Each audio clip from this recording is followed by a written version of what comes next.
তুই এখন কি করছিস?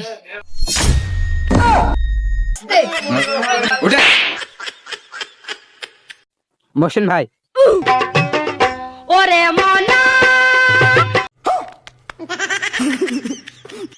ভাই আপনি কি কাটিং বেরবো ভাই? আমার ভিআইপি কাটিং নামে দি ভাই। তুই এত কথা বলিস কে? अबे साले আচ্ছা ভাই, তাহলে কি কাটিং মেরে দেবো ভাই? তুই আমার মাথার কাটিং টাটিং বুঝ আসতে কাটিং মার দে ভাই। আপনার মাথার যা সাইজ না, সে ভালো কাটিং হবে না। তুই শালা আসলে বেশি কথা বলি। আমার মাথা সাহেব খানে সে ভালো মাথা, তুই আর বলছিস কে? তুই আর নে কাট দে। আচ্ছা ভাই।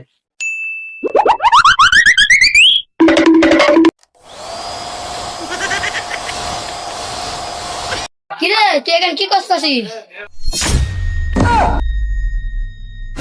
এই মশলা মাখাইনি বাদ দে এখন কে? ভাই আপনি কাকে বলছেন? অ্যাক্সিডেন্ট, এটা সেম পিস ছেলে।